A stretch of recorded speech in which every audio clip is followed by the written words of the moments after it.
Bueno, buenas tardes, bienvenidos. Siempre tenemos un margen de unos 5 minutos para que se termine de incorporar gente. Personalmente pienso que deberíamos siempre empezar puntuales. Ajá. Así que voy a fijarme a ver cuántos estamos conectados. Generalmente con Skype no es tan sencillo como con Zoom.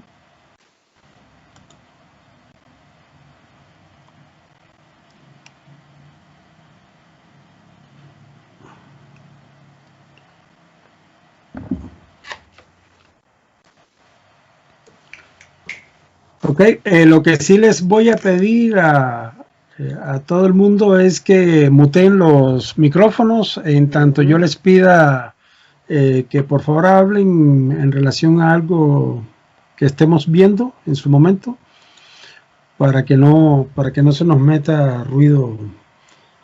Ok, si les parece, por respeto a los que se conectaron puntualmente, si les parece, podemos dedicar una primera parte de la sesión, que siempre es algo que para mí es muy importante,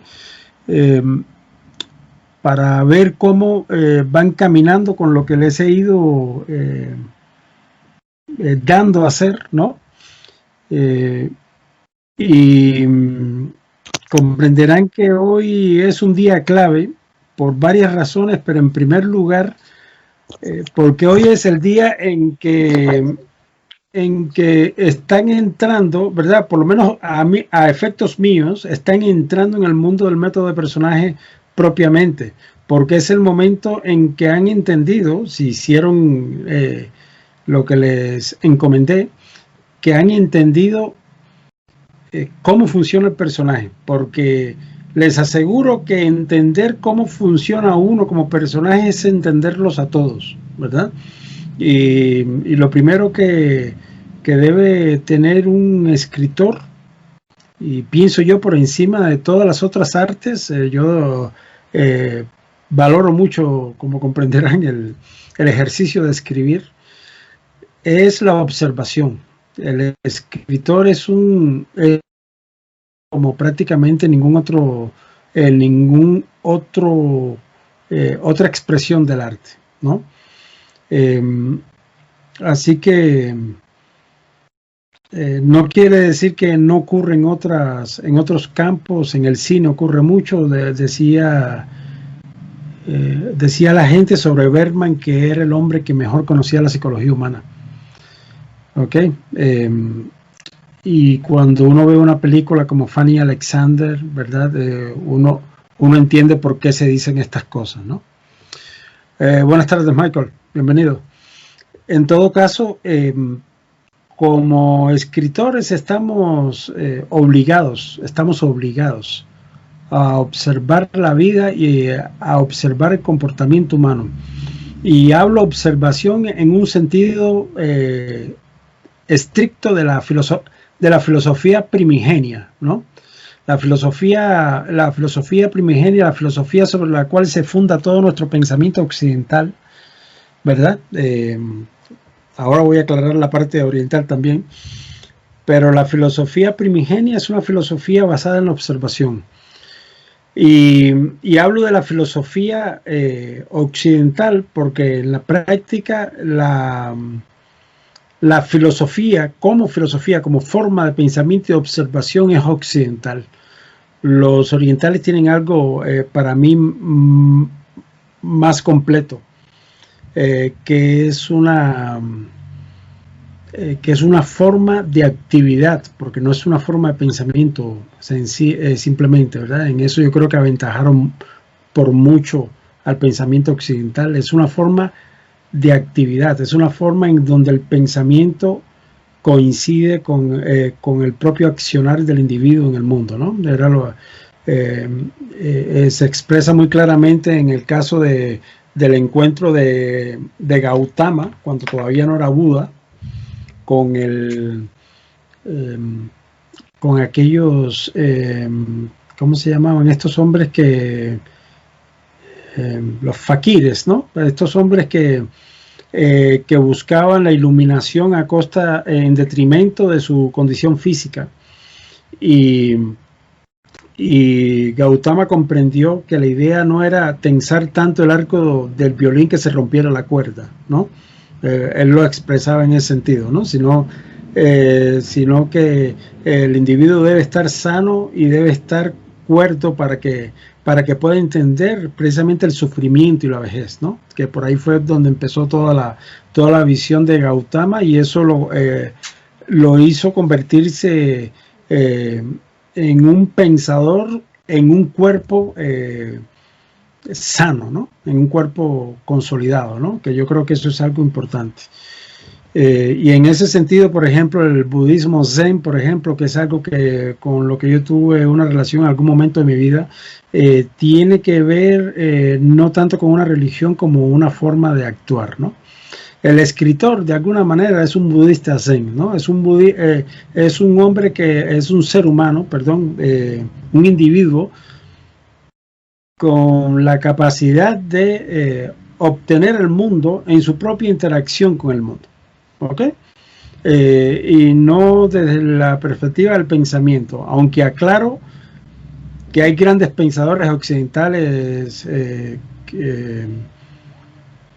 que han sido fundamentales en mi vida, como Ortega y Gasset, como Merab Mamardashvili, no los mencioné al principio de este taller, pero hay grandes pensadores que han definitivamente incidido, qué sé yo, Aristóteles, Platón, ¿verdad? Los griegos, por ejemplo, son para mí realmente pensadores majestuosos, ¿no? En todo caso, en lo que a nosotros nos toca, nosotros tenemos que ser observadores. Y la primera fuente de observación, el primer objeto, nosotros somos objetos y sujetos de observación, ¿cierto? El primer objeto de observación es uno mismo, ¿ok? Así que a este preámbulo es para la pregunta que dejé planteada en el último encuentro que tuvimos. ¿Cómo respondería a la vida? ¿Cómo respondería yo a la vida si yo fuera un personaje? ¿Ok? ¿Qué fuerza representaría? Y esta es una pregunta fundamental, porque si me dicen que lo resolvieron y no quieren hablar, lo puedo entender, porque a veces descubre uno cosas no necesariamente felices, pero si me dicen que lo entendieron y logran justificarlo, y yo me doy cuenta que efectivamente lo han entendido, les puedo augurar muy buenos personajes de hoy en adelante. Ok, entonces, ¿qué tal si alguien me comenta qué ha descubierto sobre eso? Les di un listado ¿Puedo del participar? Personaje que uno es, ¿verdad? Y los personajes que uno va a desarrollar. ¿Puedo probar? Por favor. Said, muchas gracias.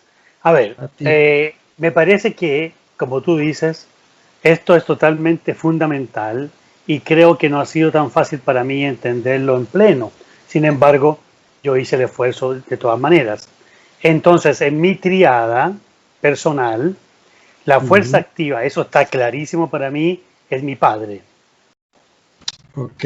Necesito preguntarte por qué lo has entendido de esa manera. Yo en este punto no sé si es así o no, ¿ok?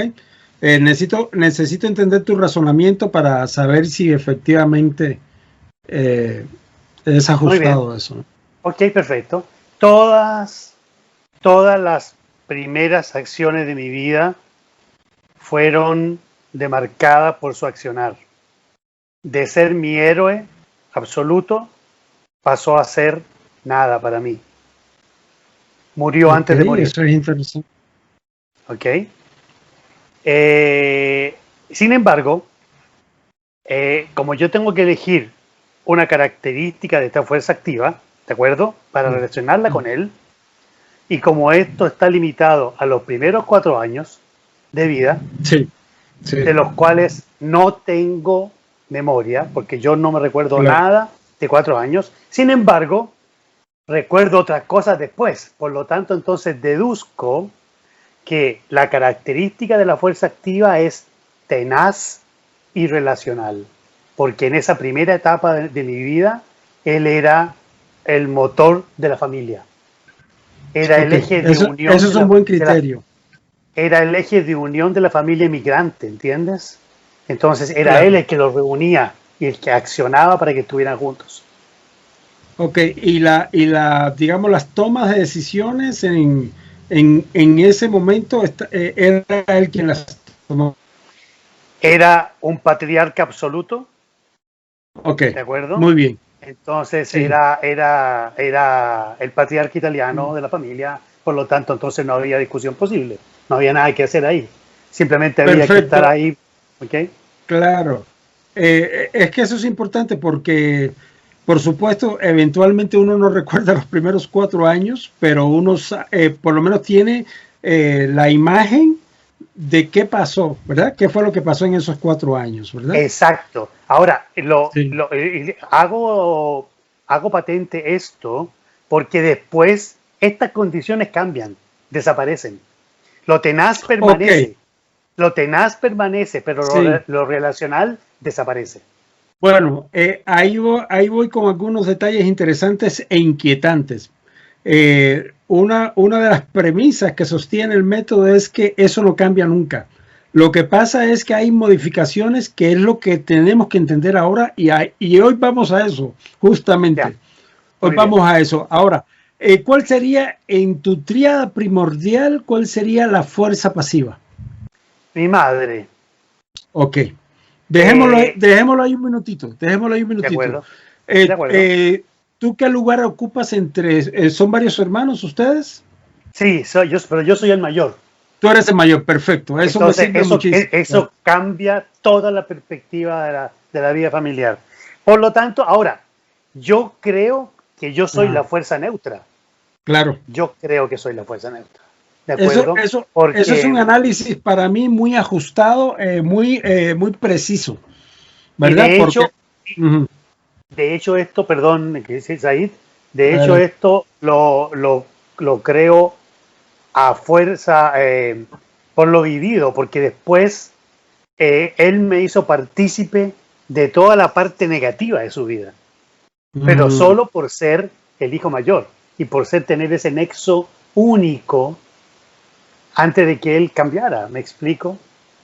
Entonces, muy bien. eh, Me, me, es, pare- me es bastante parece, intenso.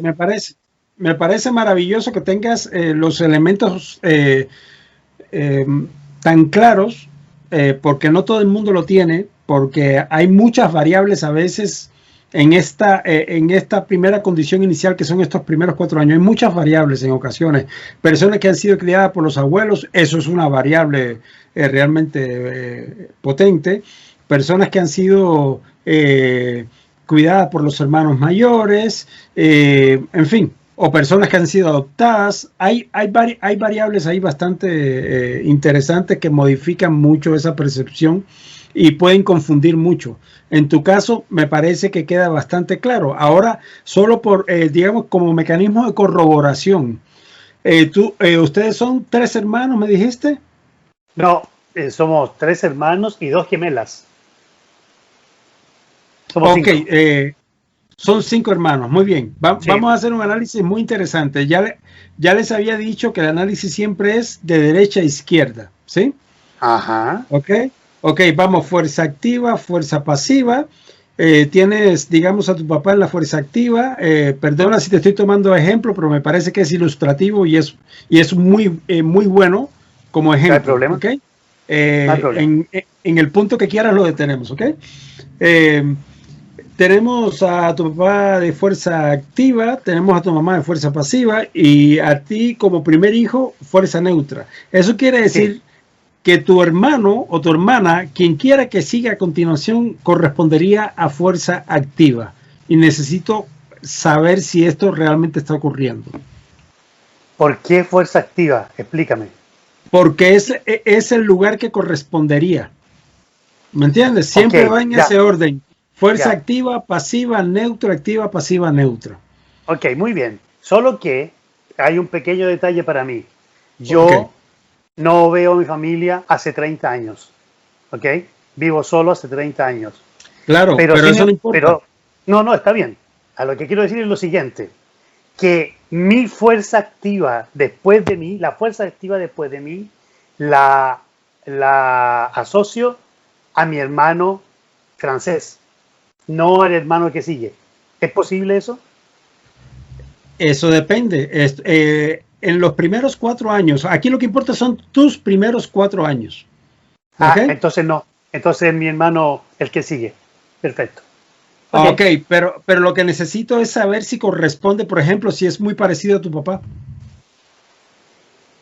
Sí, en ciertos aspectos, sí. En ciertos aspectos solamente, no en todos. Yo creo que No en sí, todos, sí. nunca, Qué por supuesto, ¿no? interesante. No, no, no lo había Mm, pensado nunca, Said.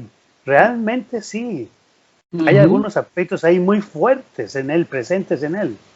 Ok, Tan ahí te así, lo. tan, tan así que no tenemos contacto con él. Que no tengo Ok. contacto con él.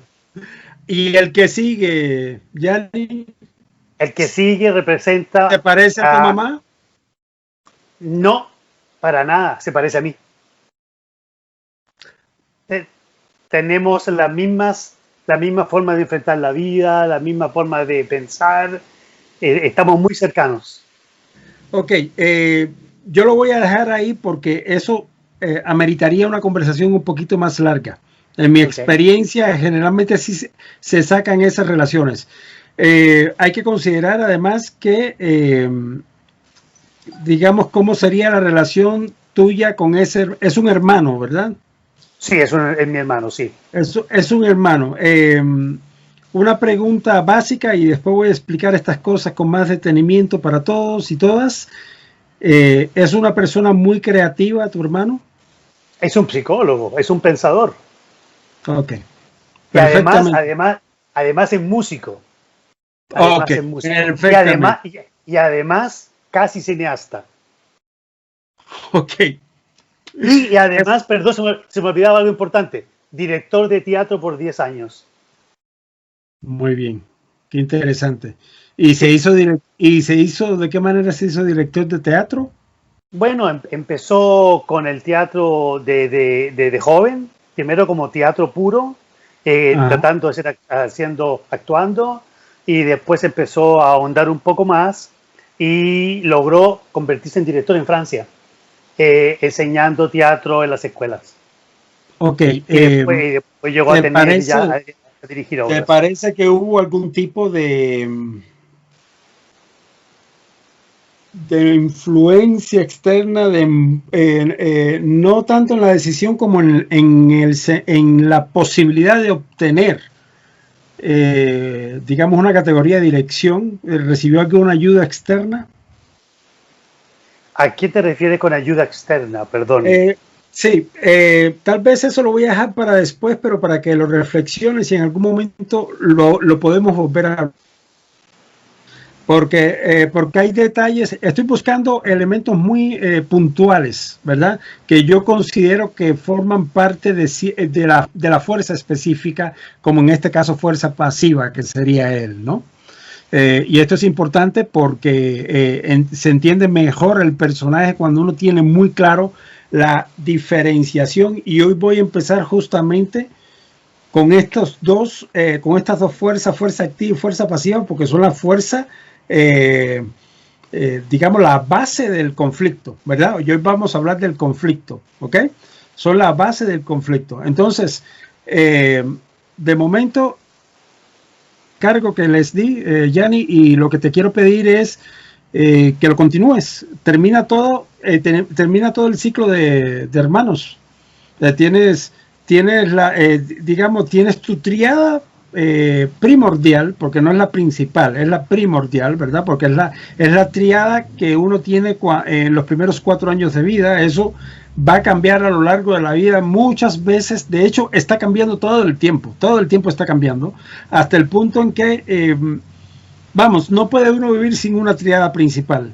Y esto básicamente tiene una consecuencia que nos acercaría a la locura, ¿no? Digamos, si una persona no tiene la tríada completa, tiene una gran posibilidad de desajustarse socialmente, ¿no? En términos de digamos, de los mecanismos básicos de funcionamiento social. ¿Ok? Ahí se los voy a dejar porque voy a dar algunas características si nos alcanza el día, porque me quiero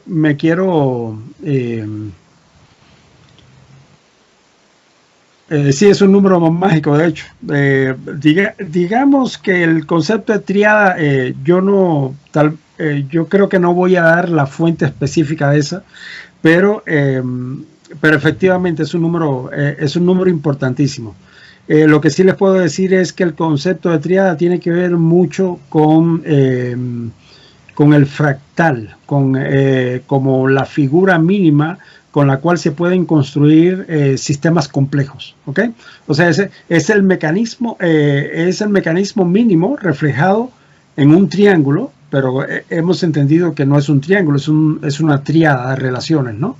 Y ese mecanismo, porque van a ver que esto sigue volviéndose más interesante cada vez, este mecanismo simple de relaciones humanas, de relaciones sociológicas, nos permite desarrollar relaciones mucho más intrincadas y complejas que necesitamos para desarrollar relatos más complejos, porque como les digo siempre a mis estudiantes de guión, ¿verdad? Y como les he dicho antes, pues, digamos, si uno piensa en un ejemplo de película como Náufrago, realmente es complicadísimo, pero muy complicado desarrollar un relato con muy pocos personajes. Es más, mientras menos personajes estén en relación a la tríada principal, más experiencia y más escuela se debe tener como guionista. ¿Ok? Wow. Sí. Es más fácil trabajar con más personajes, pero cuando empezamos a exceder el séptimo personaje, ahí se nos empieza a complicar mucho las cosas. Y no tanto porque sea difícil trabajar con muchos personajes, sino porque es difícil manejarlos. ¿Ok?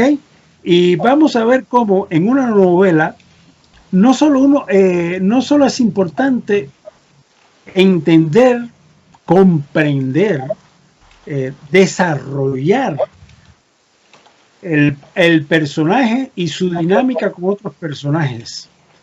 Con la novela, y eso literal,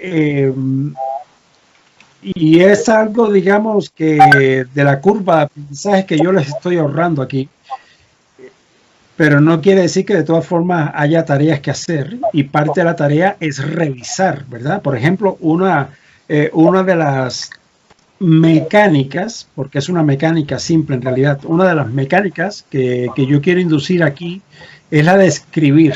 Escribe siempre a costa de lo que sea, pero escribe, ¿ok? Ahora bien, cuando uno escribe, es importante, a mi juicio, recuerden que estoy dando una perspectiva personal, es una perspectiva como escritor, pero es una perspectiva personal. A mi juicio, uno debe escribir tanto como se pueda sin detenerse, ¿ok? ¿Esto qué quiere decir? Escribir sin revisar, solo escribir, porque hay, digamos, hay tres grandes etapas, de esto vamos a hablar en su momento, pero hay tres grandes etapas. Y la primera, que es la que nos interesa en primer lugar ahora, es sencillamente escribir, poder desarrollar relato, ¿ok? Poder desarrollar relato. Eso quiere decir escribir sabiendo lo que se va a escribir, esto es importante entenderlo, pero escribir sin deteniéndose lo menos posible y sin querer revisar, sin querer, digamos, establecer un plan de estilo, que esto es un asunto muy arduo, que es un asunto que tiene que ver estrictamente, y lo voy a dar así muy grosero y muy corto, porque es un poco más interesante que esto, pero tiene que ver estrictamente con los errores que cometemos al escribir. ¿Ok? El estilo tiene que ver con el error. tiene mucho, y cuando digo mucho, les puedo decir que casi absolutamente con el error. ¿Ok? Y eso, aunque no lo parezca, es algo maravilloso. ¿Ok? Y les voy a enseñar cómo eso realmente es un tremendo motor de estilo. ¿Ok? Cómo el error es un tremendo motor de estilo. Pero esto es otro asunto. ¿Ok? Ahora, de momento, hay varias cosas que resolver antes. ¿Ok? Entonces, después voy a volver sobre estas ideas que les estoy dando ahora. Pero de momento, Gianni, para terminar con lo que estaba dándote y que creo que es importante para todos, concluye eso. ¿Ok? Mi recomendación es, porque lo tienes muy ganado en primera instancia, es importante que entiendas y te puedo asegurar, puedo equivocarme por supuesto, pero te puedo asegurar que ese hermano es de fuerza pasiva y se parece más a tu mamá de lo que supones. ¿Ok? Y que hay un hermano de fuerza neutra que es el que continúa ¿verdad? Que tiene una más profunda de la que has previsto y así sucesivamente.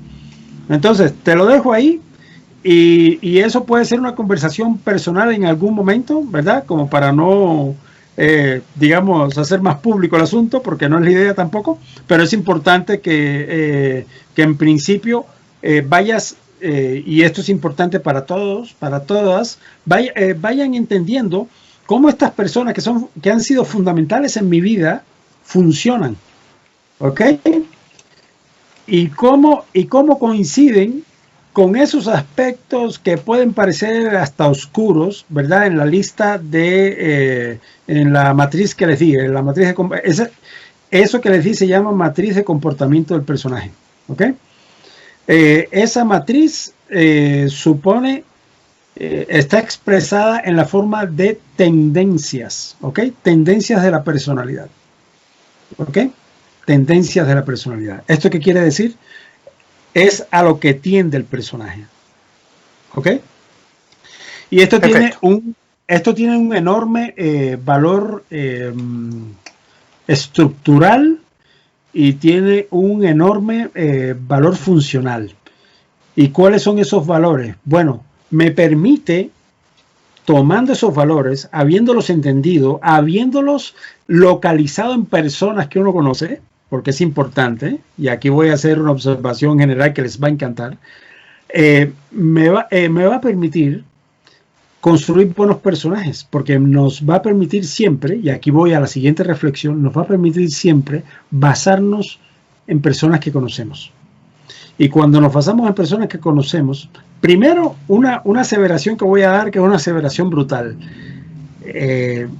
Siempre estamos detrás del personaje que construimos, de nuestro personaje principal, aunque no seamos fuerza activa como el personaje principal, aunque seamos fuerza activa, ¿ok?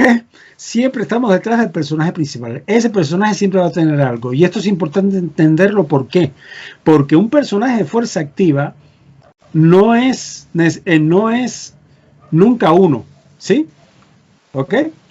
Un personaje de fuerza activa, aunque yo sea un individuo que responde como un personaje de fuerza activa, es alguien que representa de alguna manera lo que yo quiero expresar ideológicamente en mi relato. ¿Por qué? Por el tema. ¿Recuerdan? Por el tema. Y esto es muy importante porque independientemente de que uno incluso quiera escribir un relato biográfico, uno siempre escribe sobre personajes. ¿Ok? Uno siempre escribe sobre personajes. Uno está obligado a ficcionar sus personajes. ¿Ok? Porque son lógicas diferentes. ¿Ok? Son lógicas diferentes. Y eso es importante que lo entiendan muy claramente. ¿Ok? Entonces, entendiendo bien aquellas personas en torno nuestro, y esto les va a cambiar mucho el modo de ver a las personas, porque les aseguro que a partir de ahora, cada vez que hablen con alguien, van a poder gracias a ti, Patti, ya te vi por ahí conectada. Van a poder revalorizar, ¿ok? O valorizar, y no en un sentido axiológico, quiero advertir, sino en un sentido de personaje, ¿verdad? Van a poder establecer una estructura de valores, y esto es muy interesante porque si yo veo una persona de fuerza activa, ¿verdad? Que yo considero, que podría considerar un personaje de fuerza activa, yo puedo entender perfectamente cómo esa persona se va a relacionar conmigo o con cualquier otra persona que yo conozca. Y esto es todo un ejercicio. Convierte uno en tiempo real a todas las personas alrededor en un laboratorio. Y les aseguro que es fascinante. Es fascinante. Porque el mundo lo comprendemos a través del individuo. ¿Ok? El mundo lo comprendemos primero a través de ese individuo que soy yo, imperfecto en movimiento, y adicionalmente a través de ese individuo que es por mí, a través de mí. ¿Se entiende? O sea, el otro individuo es a través de mí, siempre. Digo desde la perspectiva del escritor, ¿ok? Desde la perspectiva del escritor. Es una perspectiva, me parece interesante, increíblemente densa, que atención, ¿verdad? Ustedes saben, digamos, hay escuelas de conocimiento que básicamente todo lo demás era irrelevante. Lo más importante era que uno se mantuviera atento, ¿ok? La atención era lo más importante, ¿ok? Eso creo que es la enseñanza más importante que podría darle a cualquier escritor, ¿no? Manténgase atento, ¿verdad? Porque el mundo es eso, es la atención que uno dispensamos hacia él, ¿ok? Entonces, ¿alguien más quiere comentarme, Yanni? Te agradezco muchísimo porque me parece que has dado un ejemplo no solo de primera mano, sino un ejemplo muy bien ordenado que me parece que a todos nos ha servido. ¿Alguien quiere hablar de su propio caso? A ti las gracias, Yanni. Vico, pensé, no te había visto por ahí, me alegro que estés por ahí. Dime. Gracias. Sí, señor. Bueno, yo lo tomé como a manera de personaje, posicionándome a mí como la fuerza activa. Porque yo me puse como a manera de ser el personaje principal, basado en lo que nos habían dicho la vez pasada, que tratemos de analizarlo nosotros mismos, a ver cómo nos situamos. Pero detente un minuto. Acepto que te hayas visto como fuerza activa si respondes a la fuerza activa, ¿verdad? O sea, si respondes, digamos, a la vida como fuerza activa, ¿cierto? Sí. Y eso es lo que necesito que me justifiques ahora. ¿Por qué pensarías que eres de fuerza activa? Ok, partiendo del punto del análisis de los primeros 4 días, y también tengo una duda. Ajá. Es por lo siguiente, sí tengo memoria, sí me acuerdo, principalmente porque yo tuve problemas de aprendizaje, problemas de lenguaje y problemas casi que de escritura. De hecho, todavía parezco un poco de dislexia. Ok, eso desde prácticamente desde tu nacimiento hubo algún problema ahí de salud, ¿cierto? Exacto. Yo, por decirte algo, hasta los 10 años ya comencé a hablar más o menos bien. Okay. Entonces, por eso yo me ubico, y aquí la duda. En base al cuadrito que nos diste, yo me calificaría como enfermizo y apático. Okay. Por esas situaciones. Pero, es lo diferente, esta era la duda. Eso me hizo, por otro lado, ser una persona muy analítica y muy activa.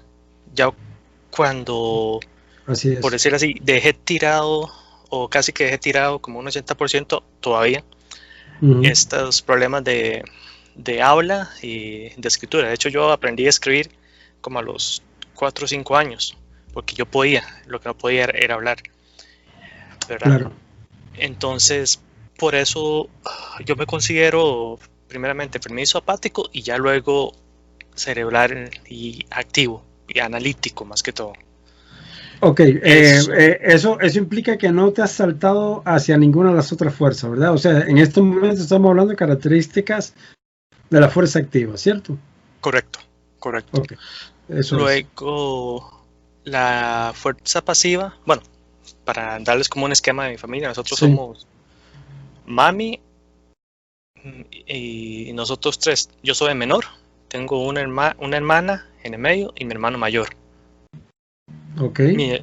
Mi hermano mayor prácticamente toda la vida casi que no lo he visto, ¿verdad? La que ha estado más conmigo se puede decir que mi hermana. ¿Pero estuvo en los primeros 4 años de tu vida, tu hermano mayor? Sí. Okay. Sí, porque lo que pasa es que, como yo le digo a todo mundo, yo estaba en el kinder y mi hermano estaba en la escuela. Mi hermano y mi hermana estaban en la escuela. Pasé yo a la escuela y ya ellos estaban en el colegio. Entonces, son los años que prácticamente no nos veíamos. Yo pasaba solo en casa. Pico, en tu triada, ¿verdad? Déjame ver si logro entender el esquema. Uh-huh. Tienes un hermano y una hermana que son mayores que tú, ¿cierto? Exacto. Uh-huh. ¿Figura paterna? No. Ok. No. En los primeros 4 años, no. No, nada. De hecho, él nos mandó cuando yo tenía 2 años, creo que era. Ok. Entonces, nunca ha existido para mí. Nunca ha existido para ti. Eso quiere decir que cuando termina de formarse la personalidad, él no estaba contigo ahí. O sea, a los 4 años ya no estaba contigo ahí. Correcto.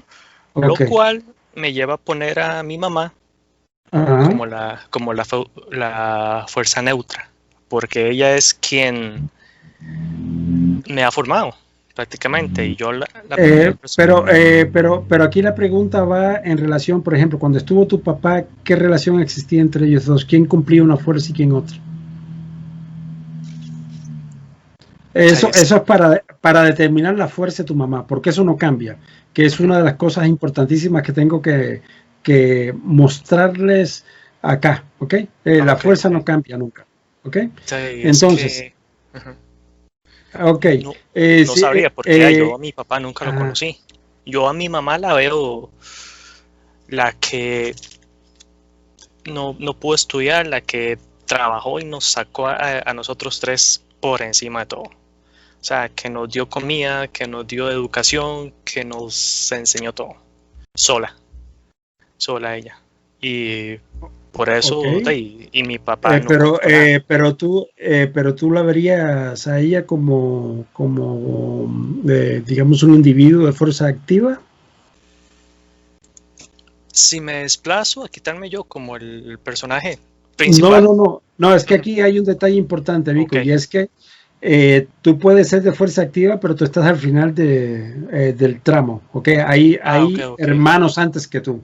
O sea, yo necesito cubrir esa triada primero, antes de llegar a tu triada, ¿verdad? ¿Ok? Tu mamá tiene que estar en algún punto de esas 3 esquinas. Y después tiene que cubrir tus otros 2 hermanos de una manera u otra. Como tu papá sí estuvo para tus hermanos, ¿verdad? Que sí estuvo para tus hermanos, ¿cierto? ¿O no? Sí, es que como te digo, mi papá nos dejó cuando yo tenía escaso 2 años. Pero a ti, tú tenías 2 años, pero exacto, tus hermanos ya estaban crecidos. Exacto. Y son los hijos de tu papá, ¿cierto? Sí. Okay. Sí, somos todos hijos de él. Eso es un análisis que hay que hacer, Vico. Eso es un análisis que hay que hacer. Porque eso quiere decir que aunque no lo sepas, no tengas conciencia de eso, tu papá sí estuvo en tu triada primordial. Y estuvo 2 años, ¿verdad? Estuvo 2 años. Uh-huh. ¿Ok? Entonces, sí tiene que haber participado y ahí es donde tú necesitas saber qué fuerza ocupaba él para saber qué fuerza ocupaba tu mamá, porque esas fuerzas no cambian nunca, ¿ok? Y la fuerza que ocupaban tus otros 2 hermanos. Entonces ahí definitivo pondría a mi mamá como la fuerza activa y de ahí él como el neutro. Él como fuerza neutra. Quiere decir que primero de tus hermanos, ¿quién fue, hermano o hermana? Hermano. Hermano, tu primer hermano, o sea, tu hermano mayor debería ser de fuerza pasiva. Sí. Sí. Y tu hermana debería ser de fuerza neutra. Y tú cabrías perfectamente en la fuerza activa. ¿Me sigues? Correcto. ¿Me siguen todos? ¿Todas? ¿Se entiende la lógica? Sí, yo no había analizado ese punto de mi papá. Sí, sí, porque, o sea, como para mí no existe, pero estás completamente cierto. O sea, aunque no me gustara nada, tuvo una función dentro de ese triángulo. Entendido ya.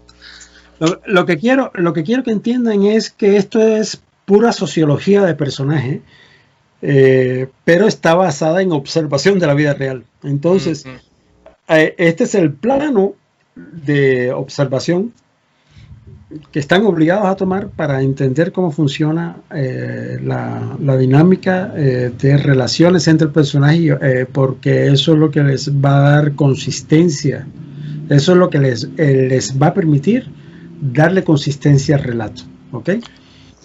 ¿Sabe que Said acaba de hacerme como clic una cosa? Me acabo de comparar como Star Wars, de que uno conoce la historia, que el personaje principal es Luke, y en la trilogía principal, Luke es el principal, pero como usted me acaba de poner cuenta, es cierto, Darth Vader tiene toda una historia detrás, que es su padre. Exactamente. Yo les di desde el principio que gracias en lo que me corresponde, pero básicamente les dije desde el principio que yo no he inventado esto, ¿verdad? Yo le he dado forma, le he dado nombre, pero esta es la manera en la que los escritores funcionan, ¿ok? Wow. Y entonces, y los escritores escriben de esta manera y muchos no pueden explicarlo. Muchos, o sea, la gran mayoría de los escritores no pueden explicar cómo funciona eso, pero tienen la intuición de que si un personaje funciona de una manera, el otro personaje tiene que funcionar de otra manera, necesariamente equivalente y al mismo tiempo opuesta. Pero al mismo tiempo necesitan un tercer elemento que haga que estos dos personajes no se anulen. Pues sí, porque no se pueden anular. Si se anulan, no tienen relato. Y hoy vamos a ver la naturaleza del conflicto. Si les parece, lo dejamos ahí. Podemos hablar después cuando abra la sesión de preguntas y respuestas, ¿verdad? Para poder entrar en materia densa. Porque hay bastante material y les decía al principio, y para quienes llegaron después, a partir de ahora se empieza a poner un poquito más pesado el trabajo, porque hay que desarrollar mucho material, ¿ok? Lo más interesante de esto es que les va a parecer mucho trabajo y efectivamente lo va a hacer, pero es trabajo que no va a quedar, digamos, como mera referencia, es trabajo que les va a quedar como material de trabajo, o sea, como material para que puedan desarrollar relato, ¿ok? Sin las dificultades que enfrentaría cualquier escritor novel, ¿verdad? Cualquier persona que quiera convertirse en escritor sin saber cómo hacerlo, ¿ok? Y que le va a costar años de su vida, literalmente años de su vida, entender cómo desarrollar relato sin que se detenga a la quinta página, ¿ok?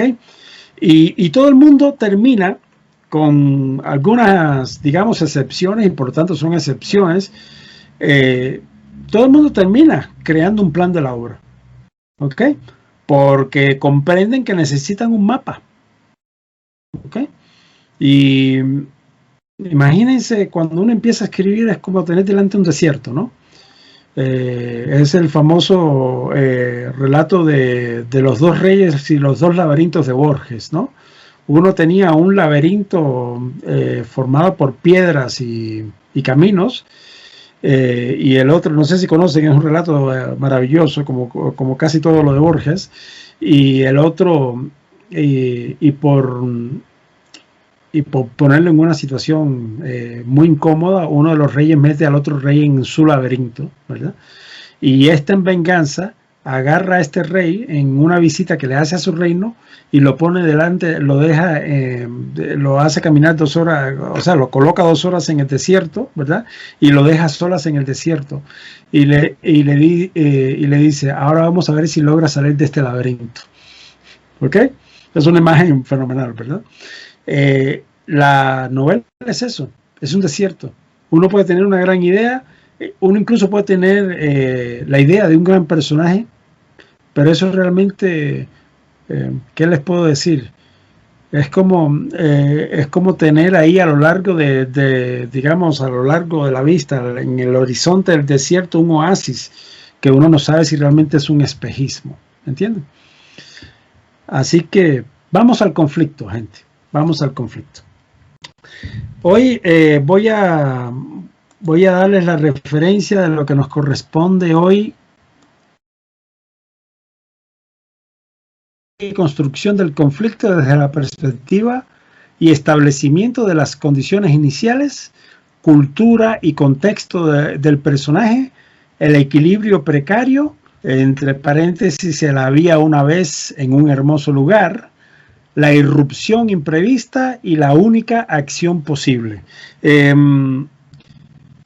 Ahora mismo no estoy seguro si ustedes tienen, yo no llegué a subirles el programa, ¿cierto? Porque acabo de darme cuenta que no se los había, no se los he puesto, no, ¿cierto? Para nada, no. Ok, no. ok, déjenme solventar eso de una vez. Déjenme ver si les voy a pasar como imagen y después les paso el PDF para que les quede aquí de una vez. Les voy a pasar como imagen para no quedárselos debiendo más. Pues, con la advertencia que voy a pasarles, porque es lo que me permite copiar ahorita por el tamaño de pantalla, hasta la sesión 8. Pero es muy sencillo porque a partir de la sesión 8, lo que son las sesiones 9, 10, 11 y 12, es puro taller. ¿Ok? Es una lógica según la cual lo que hacemos es revisar material, lo que nos alcance el tiempo, por supuesto, y atajar dudas. ¿Ok? Voy a empezar esta idea de conflicto. Pasó como screenshot, pero es lo que necesitan saber. Voy a dar esta idea de conflicto desde la perspectiva de lo que he llamado teoría de los imitadores. ¿Ok? La teoría de los imitadores lo que establece es una previsión muy interesante, porque lo que establece es que nuestros dos personajes en la base de la tríada, ¿verdad? La fuerza activa y la fuerza activa y la fuerza pasiva, ¿verdad? Estos dos personajes que deberíamos irlos nombrando como se debe. Nuestro personaje de fuerza activa de la tríada principal le llamamos A1. ¿Ok? El personaje de fuerza activa de la tríada principal le llamamos A1. El personaje de fuerza activa, de fuerza pasiva de la tríada principal le llamamos P1. Y nuestro personaje de fuerza neutra de la tríada principal se llama N1. Y vamos a entender cuando trabajemos con más personajes la importancia de esto. ¿Ok? Nuestro personaje A1 y nuestro personaje P1, pero en general los personajes de fuerza activa y fuerza pasiva padecen del fenómeno de limitación. ¿Ok? Y esto es muy interesante porque voy a empezar con el personaje de fuerza pasiva, ¿verdad? P1. ¿A quién imita el personaje de fuerza pasiva? Y recuerden que todo lo que yo voy a aseverar aquí son aseveraciones que importan en términos de comprensión del personaje. Como escritores nosotros estamos obligados a enmascarar este tipo de procesos. ¿Ok? El personaje de fuerza pasiva procura imitar al personaje de fuerza activa. ¿Ok? En el caso de la tríada principal, P1 procura imitar a A1. Por lo tanto, de alguna manera este es un personaje espejo de A1. Y aunque suene muy raro, y no es realmente categórico. Es categórico lo que estoy diciendo, pero no es categórico el funcionamiento de P1. Es una buena imagen, ¿ok? Que quiero que mantengan fresca siempre, ¿ok? El personaje de fuerza pasiva procura imitar al personaje de fuerza activa. Pero aquí tenemos un pequeño problema, gente. El personaje de fuerza activa, entonces, ¿a quién imita? ¿A quién imita? Todo esto que estoy explicando es el mecanismo fundacional del personaje. Esto quiere decir que no es necesariamente lo que se va a ver en el relato, no es lo que se va a leer del relato, ¿ok? Pero es lo que como escritor voy a mantener presente siempre. El personaje de fuerza activa, el mecanismo de imitación empieza con necesariamente los individuos que fueron sus tutores, especialmente quien fue su tutor de fuerza activa, sea la mamá o sea el papá, ¿ok? Imitan un patrón existente. Ese patrón es, en primer lugar, la persona, el individuo que fungió como fuerza activa en los años formativos de ese personaje, ¿ok? Pero a lo largo de la vida, este individuo va a procurar repetir una fuerza activa, ¿ok? Pensemos, por ejemplo, en los personajes como los Bill Gates o los... cualquiera de estos personajes pueden estudiarlos, por cierto, y es muy interesante. Cualquiera de estos personajes usan patrones, ¿verdad? Hay un detalle interesante en esto y tiene que ver con la fuerza activa específicamente, más que con las otras fuerzas, y lo voy a decir de una vez. La fuerza creativa de las tres fuerzas, recuerden que estamos hablando de tendencias y en lo que respecta a nosotros es este tipo de combustible que mueve al personaje, ¿no? La fuerza creativa de las tres fuerzas es la pasiva, ¿ok? Repito, voy a hacer muchas aseveraciones, a ustedes les corresponde corroborar. Advierto que en el periodo en que estemos manejando conceptos aquí, toda discusión tiene que ser dentro del método de personaje. Esto tiene una razón de ser, y es que salirse del método de personaje puede no solo saca la discusión de los presupuestos del método, sino que además les impide ver el método, ¿ok? Entonces yo siempre les digo, discutan lo que quieran dentro del método, aceptando los presupuestos del método mientras estén conmigo. Después de eso, y hay estudiantes míos aquí que saben, aquí ahora mismo en esta sala hay estudiantes, gente que han estado conmigo de años atrás y saben que se han convertido en mis amigos en algunos casos y me han conversado toda la vida después de eso. Después de eso pueden pelear todo lo que quieran. Este no es el momento de hacerlo, ¿ok? Este es el momento de entender el método, ¿ok? Así que estoy haciendo una aseveración muy importante ahora. La fuerza creativa, y esto es extremadamente, como es impulsador de relato dramático, ¿ok? Y tienen que pensar muy bien en estas cosas cuando vean alguna película, sobre todo las películas norteamericanas tienen esto muy matematizado, y cuando escriban. Mientras que la fuerza activa es la menos creativa de las tres fuerzas, ¿ok? Esto tiene una consecuencia muy interesante, porque ahora mismo alguien se debe estar preguntando por qué la gran mayoría de los artistas de este mundo son de fuerza activa. Bueno, si lo han pensado, efectivamente, y especialmente los escritores, la gran mayoría son de fuerza activa, ¿ok? ¿Por qué ocurre esto? Porque la fuerza activa primero tiene la capacidad, que es una capacidad propia de la fuerza activa, tiene la capacidad de no solo de iniciar un proceso, sino de llevarlo hasta sus últimas consecuencias. Ni la fuerza pasiva ni la fuerza neutra tienen esa posibilidad. Les decía antes, por ejemplo, que la fuerza neutra, que tiene esa posibilidad, tiene una capacidad limitada en el tiempo, porque la fuerza neutra, una de las grandes limitaciones de la fuerza neutra como fuerza productiva, es que tiene muchos intereses, de manera que si no tienen la opción en muy corto tiempo de llevar adelante una empresa, esa empresa se queda en el camino porque inmediatamente saltan al siguiente interés, abandonan eso. La fuerza pasiva, por el contrario, necesita de una fuerza externa, y no quiere decir de ninguna manera que no pueda hacer cosas, pero tienen el terrible problema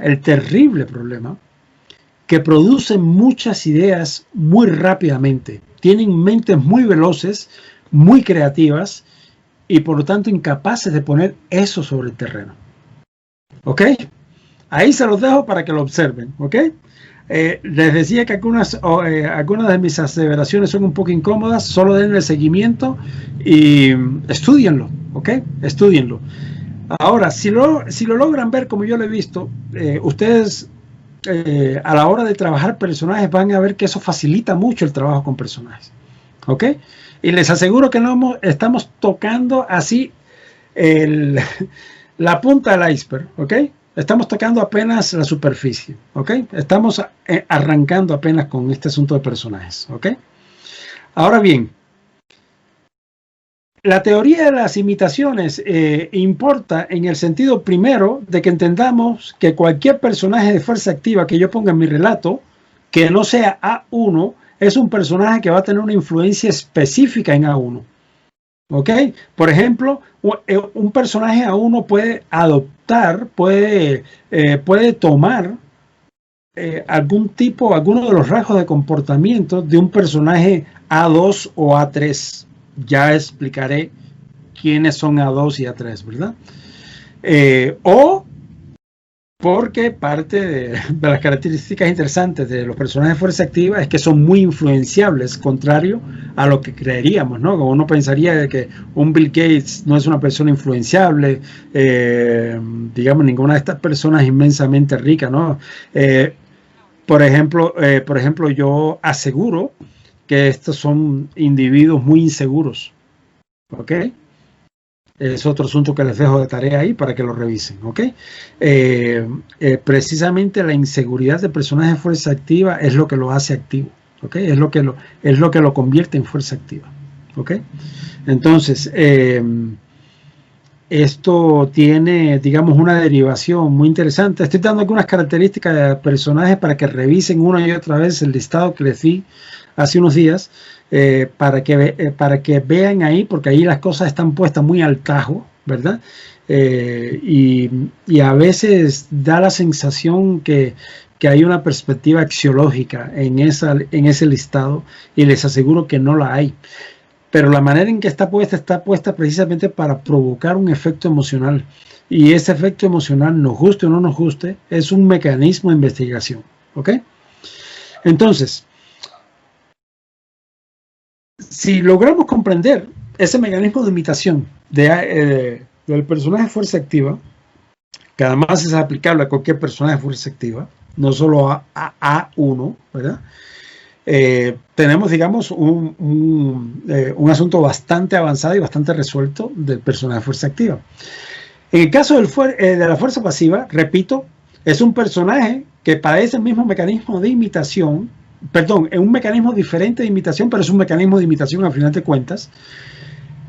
Solo que este mecanismo, y aquí entramos en una lógica realmente sofisticada, tanto del método como de toda la vida, está asociado a las relaciones de poder, ¿ok? Porque el mecanismo de imitación en la fuerza pasiva tiene que ver con el poder, con la dinámica de poder que se establece entre individuos de fuerza activa y fuerza pasiva, ¿ok? Admito que esto es muy abstracto y admito que a mí a veces las cosas me salen como si las estuviera leyendo, pero comprenderán que he tenido tiempo para pensar en estas cosas y de pronto doy afirmaciones que tienen detrás investigación y observación y pensamiento, ¿no? Entonces de pronto están dadas como en bloques, ¿verdad? Pero tenemos una posibilidad de discutir estas cosas llegado el punto, ¿ok? Entonces, esta es una idea muy abstracta, la de la teoría, pero es un, digamos, es un plano según el cual ustedes tienen una visión que normalmente no se da de nuestros personajes fundacionales del conflicto, ¿ok? Ahora, voy a parar aquí ahora mismo porque comprendo que esto, muchas de las cosas que yo hablo aquí va empezando a sentarse después que están en casa tranquilo, después que han tenido que aceptar lo que les ha dicho su profesor porque solo es el profesor el que se lo está diciendo y empiezan a cuestionarlo y tal vez odien al profesor, ¿verdad? Pero tienen el tiempo para metabolizar estas cosas. Entonces, no son cosas que van a entender de una vez, no necesariamente, o de pronto si lo están siguiendo. No quiero aclarar que eso no tiene nada que ver con la inteligencia, sino con el tiempo correcto. Para mí, cada individuo, cada fuerza tiene su propia inteligencia, ¿ok? Y cada fuerza requiere del tiempo correcto. Por ejemplo, fuerza activa es una fuerza que es muy rápida, ¿verdad? Es muy rápida, es la fuerza que mueve el mundo, es muy rápida, resuelve de una vez, ejecuta de una vez. La fuerza pasiva es muy lenta, ¿verdad? Porque requiere tiempo, como tiene tantas cosas, tan creativa, necesita mucho tiempo para entender todos estos elementos, ¿verdad?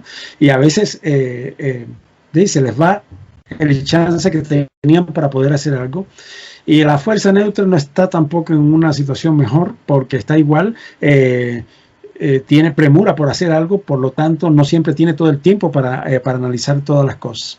Pero la fuerza activa es una fuerza extraordinaria, es una fuerza maravillosa, no es extraordinaria, es ordinaria, ¿no? Está dentro de las tres fuerzas fundamentales del mecanismo social, ¿no?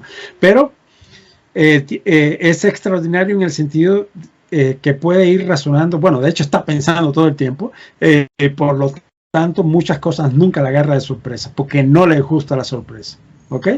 No le gusta para nada la sorpresa, por lo tanto tiene un mecanismo continuo de razonamiento y esto tiene una derivación increíblemente potente, interesante y por lo tanto hay tantos artistas de fuerza activa y es que en primer lugar no están nunca inquietos por crear un sistema nuevo, no están nunca inquietos por producir un estilo, no les interesa nada eso, porque sencillamente están trabajando. Si quieren escribir, están escribiendo, no les importa si eso va a estar bueno o malo, están escribiendo y lo que van a hacer es que van a adoptar un método que ya existía. Contrario a lo que haría fuerza pasiva y fuerza neutra. Van a adoptar un método. Y por adoptarlo, y que además, a mi juicio, es el mecanismo básico de la creación, ¿verdad? De la creación humana, ¿verdad? Estoy hablando aquí de la creatividad en términos humanos, ¿verdad?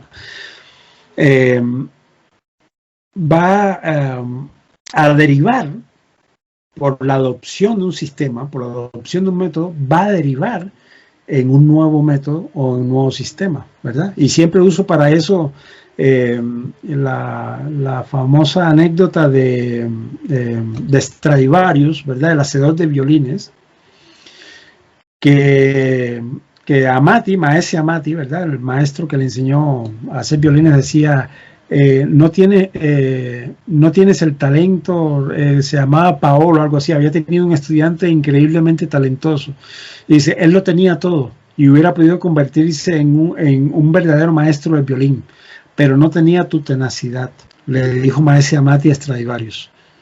Y Stradivarius, que era una persona muy tenaz, indiscutible, fuerza activa, insistió e insistió porque Stradivarius quería hablando de la teoría de los imitadores, quería imitar, por cierto, ustedes saben, bueno, no tiene por qué saberlo, yo no lo sabía hasta que lo leí, que el secreto de los violines, por lo menos en el siglo XVI, XVII, ¿verdad? El secreto del violín es el barniz, no es la hechura, ¿no? Y Stradivarius procuró emular, ¿verdad? Que es lo que hace uno con los maestros, emularlos, ¿no? Procuró sacar un barniz, procuró descubrir el secreto del barniz de Amati. Y un buen día, ¿verdad? Lo resuelve. Y llega a donde está Amati, ¿verdad? Con el pote de barniz, le dije, maestro, ya descubrí su secreto. Y el maestro toma el pote de barniz, lo mezcla, lo huele y le dice, oh, mi niño, no has descubierto mi secreto, has creado el tuyo. ¿Ok? Todo lo que necesitaba Stradivarius era aprender a y se fue por encima de eso y creó su propio barniz, ¿verdad? Y por lo tanto ya sabemos lo que ha pasado con eso. Stradivarius sigue siendo el violín más caro del mundo, ¿no? Y lo va a seguir siendo de por vida, ¿no? Mientras exista uno sobre la faz de la tierra. Sí, Vico, así es. Efectivamente, eso suele ocurrir. Después de eso uno se empieza a enfrentar al cine y a todo lo que lee y uno empieza a descubrir cosas que antes no veía. Y me alegro que eso pase y sí, seguramente me van a odiar un tiempo por eso. Ok, gente, vamos a conflicto entonces para poder ir saldando cosas.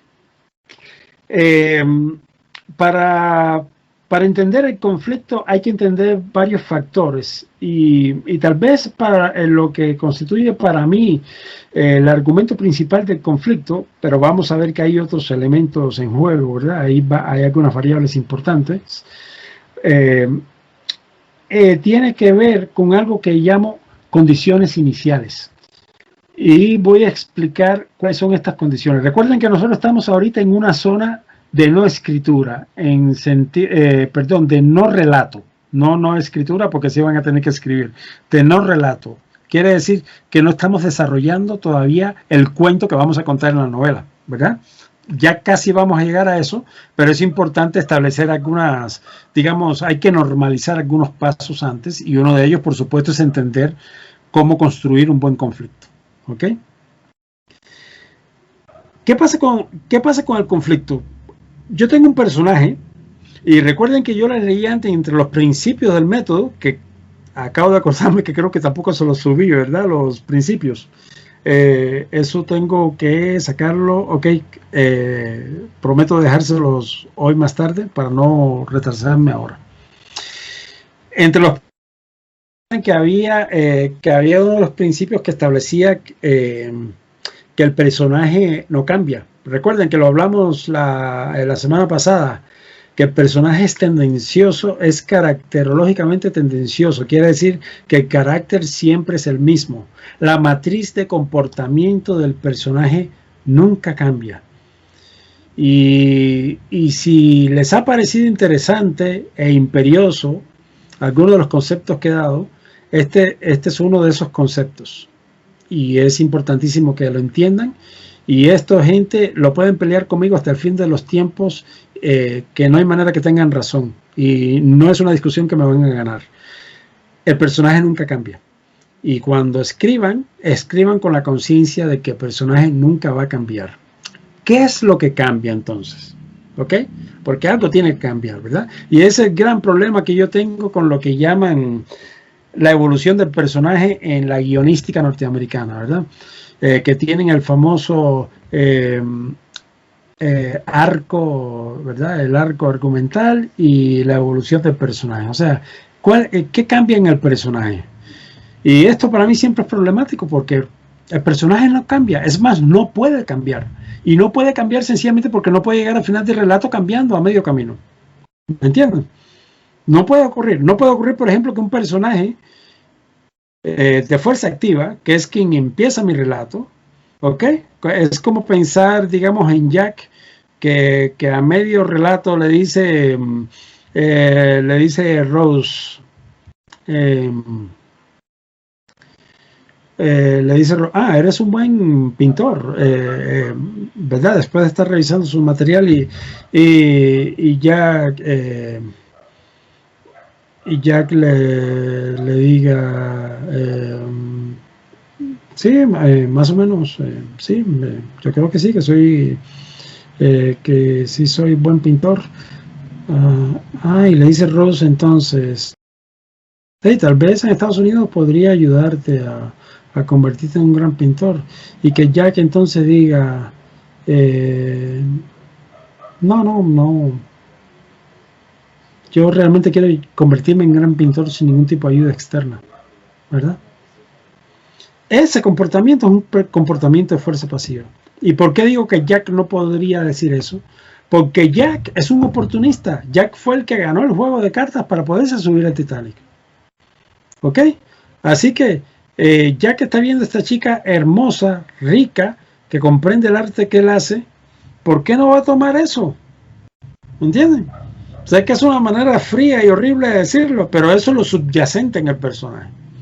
¿Ok? Ahora fíjense en todos los personajes, porque el cine norteamericano es el que tiene más claramente expresado eso. Fíjense en todos los personajes para que vean que efectivamente los personajes de fuerza activa funcionan de cierta manera siempre. Son los oportunistas y de nuevo, recuerden que oportunismo quiere decir básicamente producir una oportunidad. Punto. ¿Ok? Oportunista no quiere decir que tú seas un hijo de puta o un hijo de puta porque estás haciendo algo en detrimento de algo porque viste la oportunidad de tomar algo. ¿Ok? Nada que ver. ¿Ok? No por lo menos para nosotros como escritores. ¿Ok? En la vida real uno puede juzgar eso, pero recuerden, el juicio es extraño a la escritura. ¿Ok? El escritor tiene que apartarse del juicio. No quiere decir que no puede enjuiciar, bueno, no el escritor, puede enjuiciar su personaje. ¿Ok? Yo construyo mi personaje, que es un juicioso, y mi personaje puede enjuiciar todo lo que quiera. ¿Ok? Eso lo puede hacer porque yo, que soy el dios de ese personaje, lo construí para que funcionara de esa manera. ¿Cierto? ¿Ok? El personaje tiene todo el derecho de funcionar como eso.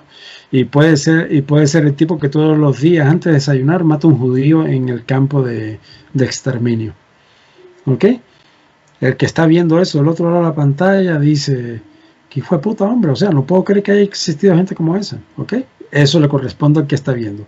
El escritor tuvo la capacidad de desarrollar un personaje que provocara ese efecto en la audiencia.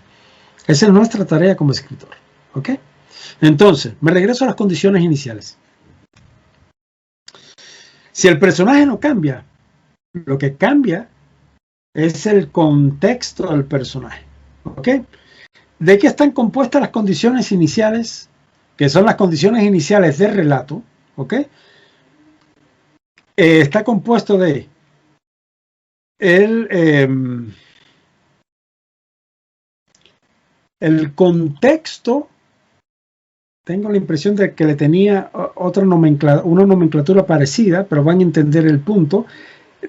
Es el contexto general, ¿verdad? El contexto general, no solo de nuestro personaje, sino del relato. ¿Ok?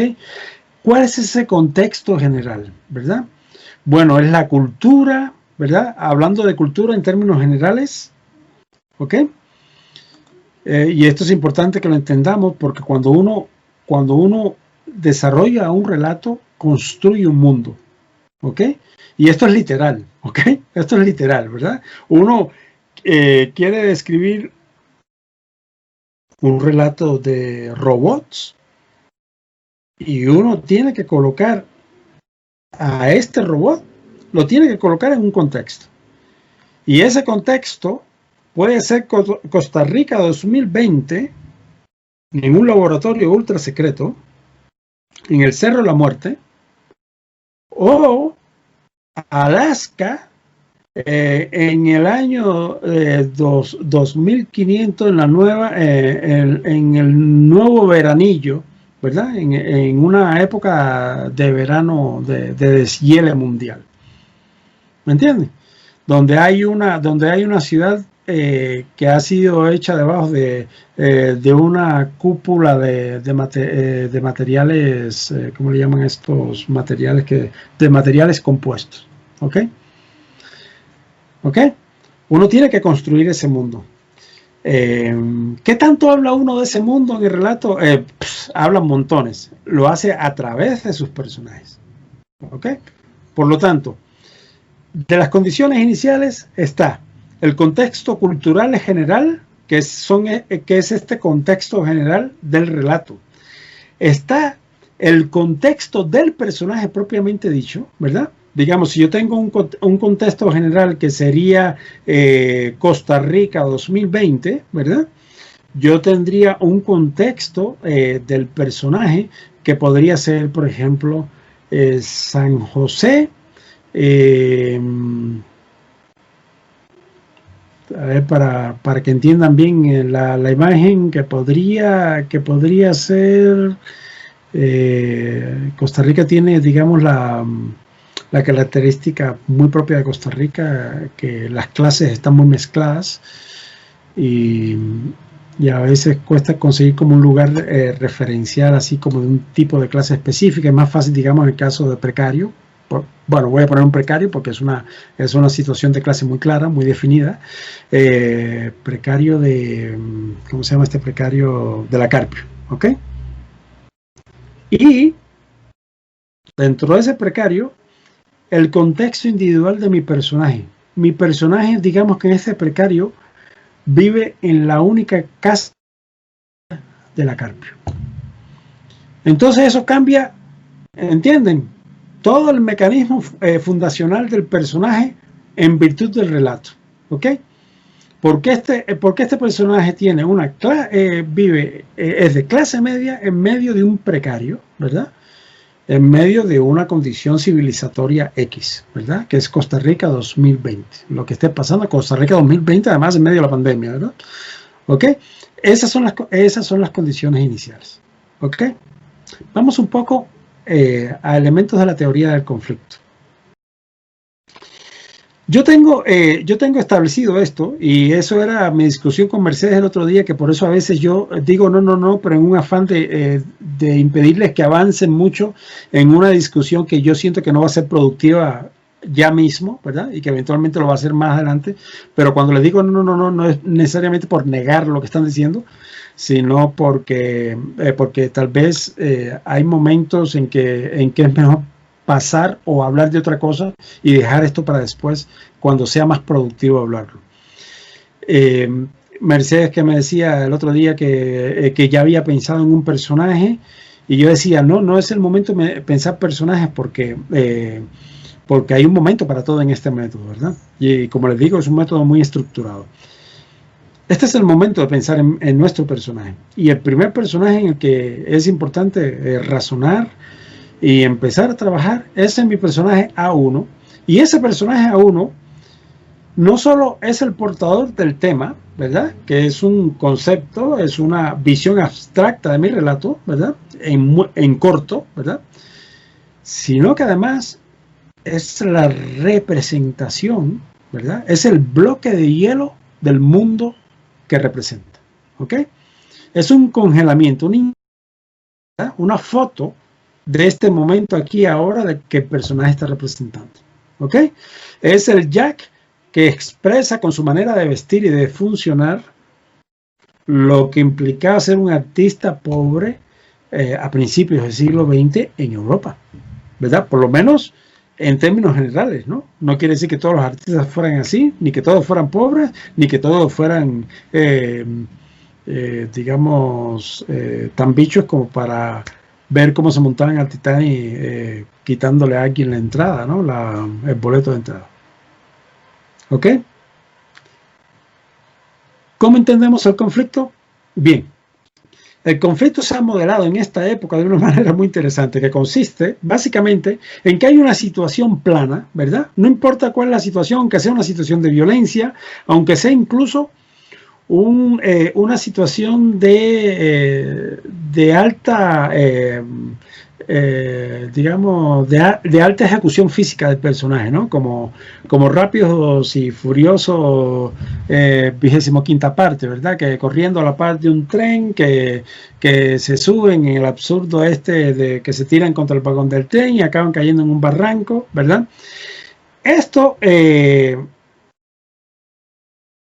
son las condiciones generales iniciales en las que empieza mi relato. ¿Ok? Esto tiene una consecuencia muy, muy complicada que en literatura no necesariamente funciona así, pero es importante que la conozcan. Y yo les voy a hacer lo que yo llamo curva de crecimiento dramático, que es una curva que se usa para cine y series, ¿verdad? En general, pero que ilustra muy bien el tipo de dinámica de crecimiento dramático que uno debe llevar en el relato que vaya a desarrollar. Pero lo más importante de esta curva, que hoy no es el día de mostrarla, pero que induce un concepto muy importante que es crítico que lo comprendan, es que como yo empiezo, el punto en que yo empiezo a escribir, el primer momento en que arranca mi relato, ese es mi cero dramático. ¿Ok? Y para que lo entiendan, si yo tengo, como en James Bond, una escena en la que cae un edificio antes de los primeros 5 minutos de empezar el relato, yo tengo que tener claro que para desarrollar un buen clímax, yo tengo que salvar el mundo al final del relato. ¿Así? Eso quiere decir que la curva tiene que estar siempre creciendo. Hay un bemol ahí que tengo que aclararles, gracias, que tengo que aclararles, ¿verdad? Que es un movimiento dramático muy específico conocido como anticlímax, que es muy aplicado a medios, ¿ok? Que igual pienso que estoy en el deber de dárselo porque aunque la literatura no funciona exactamente así, les va a dar bastante orden que les estoy dando una visión de dramaturgia de medios para la novela con la ambición de que escriban algo que pueda ser llevado fácilmente a serie, ¿ok? Que yo considero que es la novela de nuestra época. ¿Puedo hacer una pregunta? Por favor. Muchas gracias. ¿Qué pasa si yo elijo comenzar mi relato con un foreshadowing? O sea, si todo mi relato apunta a la muerte de mi personaje, ¿cierto?, que es la fuerza motivadora del relato, ¿qué pasa si yo, como un Tarantino cualquiera, decido ponerlo al inicio de mi relato? Sí, eso es absolutamente legítimo para cualquier relato, sea literario o sea es absolutamente legítimo. Les voy a poner un ejemplo que a mí me gusta mucho, que es el del Nombre del Viento. Esta es una novela contemporánea dentro de la tendencia esta de la ¿cómo se llama? Estoy escuchando un micrófono ahí, por favor tengan cuidado. La novela de fantasía medieval, ¿ok? Es una fantasía medieval. La uso de ejemplo porque considero que es una novela muy bien escrita y es por favor, hay un micrófono ahí abierto. Es una novela muy bien escrita y desde que uno empieza a leerla entiende por qué está también. Yo la tengo por ahí electrónica, por cierto. Yo soy un poco reacio. Yo sé que no necesariamente lo justifica, pero soy un poco reacio a cualquier cosa que diga bestseller. Eso es un asunto personal mío. No estoy diciendo que eso realmente sirva, ¿no? ¿Verdad? Me pasa a mí. Yo de pronto soy formado de una generación en la que leía un tipo de novela que actualmente no suele escribirse.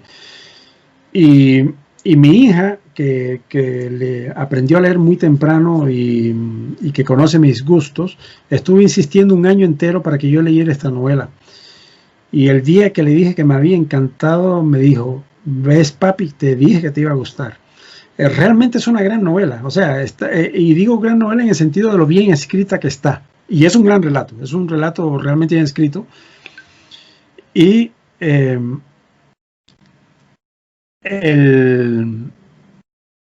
relato empieza diciendo algo así como, no recuerdo exactamente, por ahí lo tengo, podría ponérselos Podría leerles cómo empieza, porque así empiezan todos los libros. Es algo así como que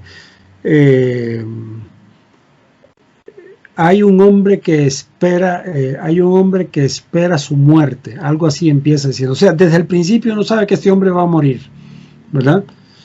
Y además le dice que va a morir en 3 días. O sea, desde el principio uno realmente es un argumento importante para que uno quiera saber qué va a pasar. Esto es independiente de que realmente detrás hay un gran escritor que sabe escribir, ¿ok? Ya hablando de la literatura, que yo les voy a hablar después, ¿verdad? Porque ahorita estamos en pura construcción de relato, ¿verdad? La parte literaria de esta novela es realmente notable, ¿verdad? Está muy bien escrita en términos de estilo, quiero decir, ¿verdad? Y esta novela empieza así, o sea, sabemos que este personaje va a morir.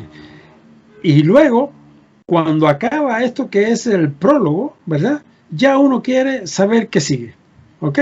Y el truco aquí está en que estoy diciendo que mi personaje va a morir, ¿verdad? Y que hay una serie de elementos que son mis condiciones iniciales. El nombre del viento se llama esta novela, sí. Pero sí lo había mencionado antes. Si uno lee y con toda seguridad va a leer el primer párrafo, porque no solo está bien escrito, sino que además de eso, él se llama Rulfus. Yo les busco los datos, ¿ok? Yo les busco los datos. Lo que podemos hacer es, por aquello que se me olvide, pero sí lo tengo bastante a mano, yo siempre me conecto unos minutos antes de que empecemos clase, entonces me lo recuerdan, yo se los busco un minuto y les paso el nombre. No les puedo decir que les puedo pasar. En fin, ahí cualquier cosa me escriben por aparte. Patrick Rothfuss. Gracias, Catalina. En todo caso, es una posibilidad, ¿ok? Y es una responsabilidad. Si voy a decir que va a morir mi personaje, ya uno sabe que este no es el mecanismo que va a mover mi relato, que va a hacer que mi lector se mueva hasta el final del relato, ¿ok? Y esto me conduce a un elemento que se llama final, el final de mi relato, ¿ok? Que está dentro de lo que se conoce como el suceso principal, del cual vamos a hablar un poquito más tarde si nos da chance, ¿ok? Porque de pronto hoy ya como se está corriendo el tiempo. Voy entonces, antes de seguir avanzando, permítanme terminar con la idea del conflicto, cómo construyo mi conflicto. Yo tengo una serie de condiciones iniciales, ¿ok? Y estas condiciones iniciales me permiten establecer lo que mi personaje hace todo el tiempo, en medio de la circunstancia que sea, pero de manera normal para él, ¿ok? Es una situación normalizada para mi personaje, ¿sí? Lo que quiera que sea. Aunque mi personaje esté flotando en una balsa en medio del mar. Eso, desde mi perspectiva como escritor, es mi situación de personaje normalizada. ¿Ok? Mi personaje está en una situación básica que él ha aceptado como un hecho, ¿verdad? Y les puedo poner muchos ejemplos de relato de ese tipo, ¿ok? Donde uno está viendo, por ejemplo, en Canal 7 pasaron hace unos días una película muy interesante que empieza con la convivencia de una mamá con su hija en un cuarto, y en algún punto, pasado unos 7, 8 minutos, entiendes claramente, sobre todo cuando ves que la niña va yendo por cada uno de los espacios del cuarto, que es un cuarto muy pequeño, ¿verdad? Y le dice, buenos días cafetera, buenos días mesa, buenos días silla. Entiendes que estas dos personas están secuestradas, ¿sí? Y es una situación horrible, pero para ellas es una situación normalizada. Y para esta niña lo expresa claramente. Es una niña que está tan acostumbrada a vivir en una situación como esa, que el día que tienen que salir en lo único, sí, el room, sí. Gracias, Adrián. El cuarto, ¿verdad? Room. Esta niña, el día que sale ahí, que comprende que todo lo que la madre le había dicho, que lo que veían en televisión era un mundo falso, ¿verdad? Era un mundo ficticio, ¿verdad? Porque la madre no sabía si iban a poder salir alguna vez de ahí. Esta niña todo el tiempo quiere regresar a su cuarto, porque era su situación normalizada. ¿Ok? Era su situación normalizada. Esto me parece un ejemplo fabuloso, porque hay un concepto que yo uso para series y que no necesariamente iba a mencionar en este taller. Se los dejo ahí, por favor anótenlo, y si en algún momento me lo quieren consultar, lo puedo comentar, que yo le llamo regreso a la condición inicial. ¿Ok? El regreso a la condición inicial. ¿Ok? Manténganlo ahí, pero es una de esas imágenes que yo suelto, que eventualmente no explica cómo se construye un relato, pero ayuda a entender cómo, desde el punto de vista del escritor, cómo funciona el escritor siempre. Por ejemplo, nosotros ahora, pensándolo bien, sí tengo que hablar de eso, porque nosotros ahora vamos a desarrollar el plan de la obra. Vamos a ver qué hay que hacer en cada capítulo, ¿verdad? Y como lo estoy explicando desde la perspectiva de la dramaturgia de medios, este es un concepto fundamental para entender cómo funciona un episodio después de otro. ¿Ok? Sí. Sí, eso es un gran, es un gran ejemplo, el regreso al útero, ¿no? El eterno retorno, por otro lado, ¿no? O sea, siempre lo cíclico produce un mecanismo de bienestar, ¿no? Y de interés, ¿verdad? Y de interés.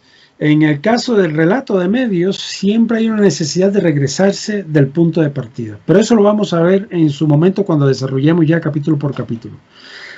Por lo pronto, hay una situación, las condiciones iniciales, eso que yo llamo condiciones iniciales, y es lo primero que deben entender, es una situación normalizada para el personaje. Es lo que el personaje vive todos los días, y ese vivir en esa situación normalizada es lo que crea la base. Por eso le llamo condiciones iniciales, o visto en general condición inicial, es la base para una ruptura que conocemos como conflicto. Voy de nuevo. Tenemos una situación normalizada del personaje y hay algo que va a irrumpir en eso. ¿Ok? Que va a irrumpir en eso. ¿Ok? Esa irrupción debe hacerse con mucha frecuencia, pero vamos a ver que en literatura hay muchas variables. Pero en medio se hace básicamente con la fuerza pasiva. ¿Ok? La fuerza pasiva es la que provoca esa irrupción en la normalización de la condición dramática del personaje. ¿Ok? Está dicho en abstracto, pero me parece que es fácil de entender, ¿cierto? Y entonces ahora a ustedes les va a tocar entender eso en términos del conflicto, porque cuando yo les digo a ustedes en la idea, es un personaje que hace algo, este que hace algo es nuestro conflicto, ¿ok? Y en ningún caso esa idea va a cambiar. O sea, yo no quiero que se extienda la oración, ni quiero que se modifique, quiero que se afine esa oración, ¿ok? Entonces, para dar paso a discusión, porque no quiero nunca que terminen estas sesiones sin que podamos hablar, quiero dejarles el trabajo de esta semana. Estamos a punto, como les digo, de entrar ya en trabajo muy pesado, pero es importante que estas cosas queden resueltas. En este punto ustedes deben tener una tríada principal con 3 personajes, ¿ok?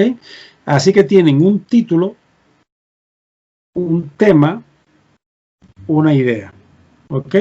Tienen a continuación una tríada de personajes donde tienen 3 nombres puestos ahí, ¿ok?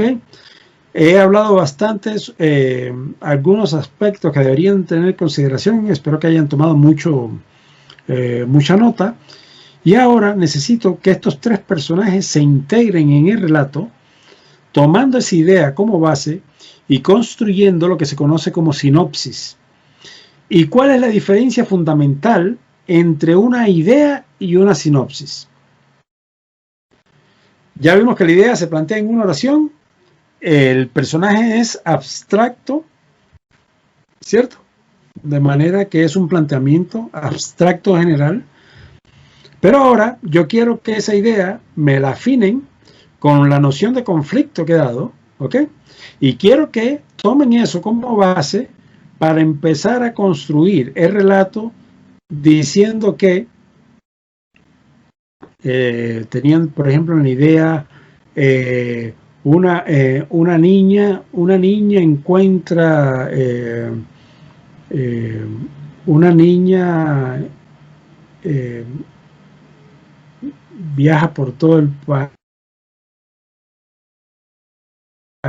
país, voy a inventar algo ahora mismo. Una niña descubre una cara suelta en la playa y viaja por todo el país buscando a su dueño hasta encontrarlo, ¿no? Un planteamiento básico de una idea. ¿Ok? Entonces yo empiezo mi sinopsis diciendo, Carla, una niña de 8 años, caminando por la playa mientras recogía conchas, descubre una cara humana que parece de un hombre, y cuando la toca, la cara le habla, pero no solo le habla, sino que además puede recogerla del suelo. Es una cara sola, ¿no? Ya sé, es un absurdo, pero la cara no logra recordar porque le falta el resto, ¿verdad?, del cuerpo. Y por lo tanto no solo no logra recordar a qué cuerpo pertenece, sino que además no logra recordar todas las emociones que ha sentido ni toda su historia, y esa cara necesita recuperar su cuerpo porque es la única manera en que el ser humano puede entenderse como ser humano, ¿no? Pensando en una novela literaria, ¿no?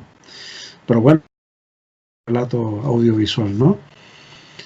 Hasta ya, bueno, pero entonces descubre, digamos, se encuentra con Juan, un niño de 9 años que está extraviado desde hace 2 días y no sabe cómo regresar a su casa. ¿Ok? Ya estoy haciendo un planteamiento de conflicto. Les juro que todo esto lo estoy inventando ahora mismo aquí en tiempo real. ¿Ok? Pero ella se impone su tarea de regresar la cara a su dueño, pero Juan la va a ir conduciendo a otros lugares porque quiere regresar con su familia, ¿no? Y bueno, podría llevarlas, qué sé yo, fuera del país por azares de su propio camino, ¿verdad? He mencionado 2 personajes ahí. Podría decir entonces que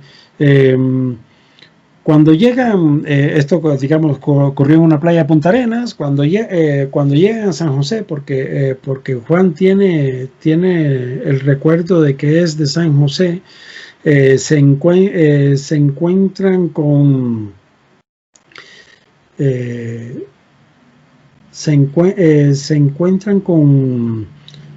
en el, ¿cómo se llama?, en el Boulevard de San José, se encuentran con cientos de personas caminando y todas caminan sin rostros. Y entonces comprenden que el asunto les va a tomar más tiempo del que suponían. Pero entonces aparece Jacinta, ¿no?, que es una señora de 92 años, que ya le anunciaron que va a morir en 5 días, pero que se presta para ayudarles, ¿verdad? Estoy incorporando mi tercer personaje de fuerza neutra. ¿Ok? Imagínense cualquier cosa a partir de entonces. ¿Ok? Eso es lo que hacemos con la sinopsis. y esa sinopsis me la van a contar en un párrafo. Aquí seguimos escribiendo en corto porque la idea es que siempre podamos reconstruir mentalmente el núcleo de nuestro relato. ¿Ok? Entonces, ¿a qué conduce esto? Déjenme chequear un minutito qué es lo que sigue en el siguiente encuentro. Este es la sesión 4, que es estructura de personajes. Ahí empezamos ya a desarrollar personajes. ¿Ok? Ahora voy con eso porque ya voy a cerrar esta parte para que podamos hablar. La sesión 4 es estructura de personajes, okay, ya nos tocaría empezar a desarrollar personajes puros y duros, así que no voy a adelantar nada mejor. Para que tengan esta sinopsis que es, repito, en un párrafo, tienen que contarme todo. Recuerden que aquí no hay spoilers, ¿verdad? No hay algo así como adelantar relato, hay algo así como adelantar todo el relato. Era lo que vamos, ¿ok? Y esto me conduce a la idea fundamental, que ya lo he mencionado antes un par de veces, del final. Hay que empezar a escribir siempre pensando en el final. Incluso si uno escribiera, aquí no les voy a permitir hacer eso, ¿no? Pero por ejemplo, si uno escribiera un cuento, si tuviéramos más tiempo, yo seguramente les obligaría a escribir un poema y un cuento, ¿no? Que son dos ejercicios que para mí son fundamentales, ¿no? Pero si escribiéramos un cuento, ¿verdad? Si yo les dijera, por ejemplo, dentro de una semana me traen un cuento, yo les diría, empiecen a escribir sin pensar en cómo lo van a resolver.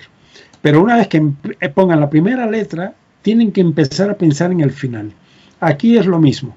Y ahora mismo, para la sinopsis, aunque no tengan muy claro el final, deberían irlo pensando.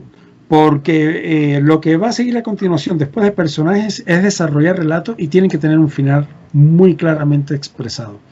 Recuerden que todavía tengo que darles la curva de crecimiento dramático para que entiendan cómo se estructura todo el relato de acuerdo a los medios y que le va a ser extremadamente útil para lo que vamos a hacer ahora.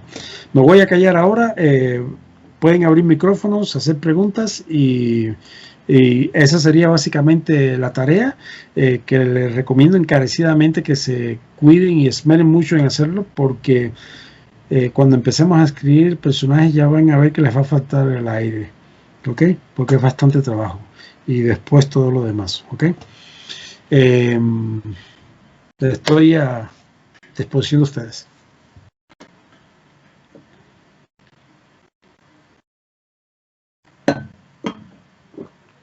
¿Habían preguntas por ahí?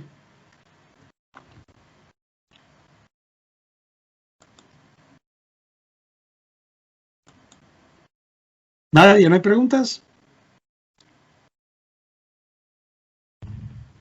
Oscar, ¿querías hacer un comentario? ¿Puedo hacer una pregunta, Said?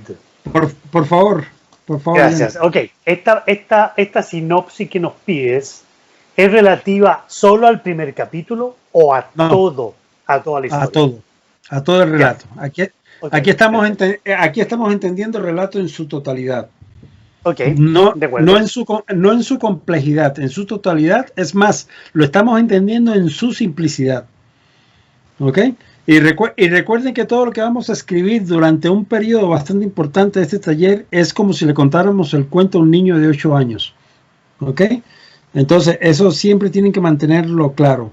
Cero abstracciones, porque todo tiene que darse en forma de acciones físicas del personaje. ¿Ok? Tiene que ocurrir algo ahí. Los acontecimientos tienen que estar claramente expresados en forma de suceso. ¿Ok? Oscar, no te estamos escuchando. Dime, Evans. Sí, bueno, yo la clase pasada no asistí, entonces lo del título, tema, idea, eso yo no lo pude exponer. Ahora, ¿tengo oportunidad ahorita de hacerlo o no corresponde? Gracias. Sí, absolutamente sí, claro, adelante. Título, dedos. Tema, la libertad. El validador, la dependencia. Idea, un hombre se entera que su trabajo contribuye en mantener una dependencia nociva de otros. Espera un minuto. Fíjate que me gusta mucho la propuesta del tema y el validador.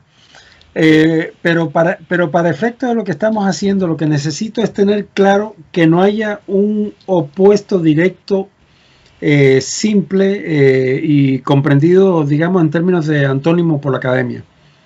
¿Ok? Okay. Voy de nuevo.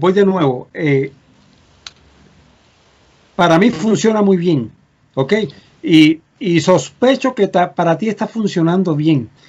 Pero en este punto del desarrollo teórico, ¿verdad? Para ustedes que están afrontando por primera vez un cuerpo teórico que tiene su complejidad, yo preferiría que fuera un antónimo. Ahora, si realmente está muy claro para ti, digamos, si yo te pregunto ahora, ¿por qué dices que la dependencia es el opuesto de la libertad? Y me das una explicación muy concisa y clara, yo lo aceptaría. ¿Ok? Okay. Sí, sí. ¿Puedes hacerlo?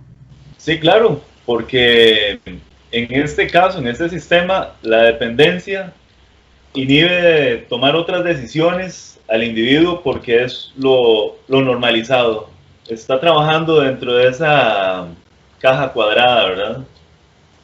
Ok, ¿por qué la dependencia, a tu juicio, es el opuesto directo de la libertad? Porque hay muchas más opciones fuera de ese esquema que la persona puede adoptar y no lo hace porque está encuadrado en ese marco. Mira, tengo que decir que tienes razón, pero no me has dado una buena explicación y prefiero que te vayas a un antónimo. Okay. Escúchame, porque tienes toda la razón, ¿ok? Y yo ahora mismo, y te voy a dar yo la respuesta, pero no ahora. Prefiero que te vayas a un antónimo, ¿ok? Ok, entonces... pero Evans, me gustaría que lo hablemos, porque me parece que es una solución muy inteligente, solo que es por efectos metodológicos estrictamente, ¿ok? Okay. En su momento lo hablamos y podría ocurrir incluso que te permita regresar a él, ¿ok? De momento busca un antónimo. Ok, un antónimo de libertad. Para libertad que no sea dependencia. Para libertad. Sí, porque libertad, la libertad es tu tema. Sí. ¿Ok? La libertad es tu tema. ¿Ok? Eso, digamos, no existe el antónimo de dependencia como libertad, ¿cierto? Pues sí, correcto. Por eso ahorita no te lo puedo permitir, por una cuestión metodológica, ¿ok? Pero me parece muy interesante que hayas elegido eso y te aseguro que es una muy buena elección, ¿ok? Lo que pasa es que ahorita no lo voy a permitir, ¿ok? Perfecto. Por una cuestión estrictamente metodológica. Bien, necesito que cambies ese en primer lugar antes de que me leas la idea. Ok, entonces dejémoslo aquí y lo hablamos luego, ¿está bien? Por favor, ¿ok? ¿Alguien más? Sí, ahora sí, pero te escuchas un poco ruidoso. Qué raro, porque ahora sí, Oscar, no te acerques demasiado al micrófono. La computadora y me metí al celular, porque es que la computadora tiene a veces problemas. Ahora sí me oye bien. Sí, no te acerques demasiado al micrófono a la boca, por favor. Ok, bueno, no, mira, yo te iba a preguntar, Said, esto que tú dices de la sinopsis, que ver un párrafo. Yo una vez hice un curso de guión precisamente en La Habana y un material que me dieron, que creo que te lo compartí, hablaban del storyline y de la sinopsis. El storyline es un poco más breve, ¿no? Tengo entendido. Sí, el storyline es lo que yo llamo, bueno, digamos, está el storyline y está la premise, ¿verdad? En términos estrictos, yo llamo idea. Y el storyline es lo que yo llamo sinopsis. ¿Ok? Es un desarrollo muy corto de un párrafo que permite... En realidad, digamos, los productores de cine, por ejemplo, te piden entre 1 a 3 párrafos. Para efectos del método de personaje, es un párrafo lo que necesitamos. ¿Ok? Y eso es lo mismo que se pone, por ejemplo, en la contraportada de un libro, que más o menos resume un poquito el contenido, algo así. Es lo mismo. Cuando uno ve un libro, no, una novela. Fíjate que esa es una muy buena pregunta, porque la gran diferencia entre lo que aparece en un libro en cualquier lugar de estos y lo que yo estoy pidiendo es que aquí hay que mostrar, hay que decir a lo que vamos. En un libro no, porque en un libro es digamos, una sinopsis comercial, ¿ok? Donde no te van a adelantar nada, no te van a hacer ningún spoiler. Ok, y una última pregunta, Said, disculpa. Sí. Yo estoy escribiendo hace rato un relato donde el personaje principal asume una fuerza pasiva, o sea, se hace pasar por tonto en una sociedad donde ser tonto es una virtud, ¿verdad? Y ser inteligente es una herejía. Entonces él se hace pasar por tonto, pero al final es un tipo muy inteligente y hace ahí una maniobra contra el sistema, porque es una crítica al sistema que estamos viviendo. Pero espera, Oscar, detente. Yo ahorita no quiero que nadie me cuente relato. Eso ahorita no nos sirve hacer eso. Ahorita lo único que necesito, porque ¿qué está pasando ahora mismo? Cuando me estás contando eso, estás asumiendo un personaje sin entender bien la perspectiva de fuerza que está siguiendo. Para que quede muy claro, pero espera un minuto, para que entiendan mejor lo que estoy diciendo y para que quede muy claro para todos los participantes de este taller. La fuerza activa, ¿verdad? Mi personaje de fuerza activa de la tríada principal, ese personaje es el que cuenta el relato. No es el personaje de fuerza pasiva, no es el personaje de fuerza neutra, y eso es así siempre, absolutamente siempre, ¿ok? El personaje de fuerza activa es el que cuenta el relato, es sobre el que vamos a fundar, es con el que vamos a desarrollar y con el que vamos a terminar el relato, ¿ok? Entonces, independientemente, y aquí viene la astucia del escritor, ¿verdad? La capacidad, la inteligencia del escritor, que es diferente de la astucia. Independientemente de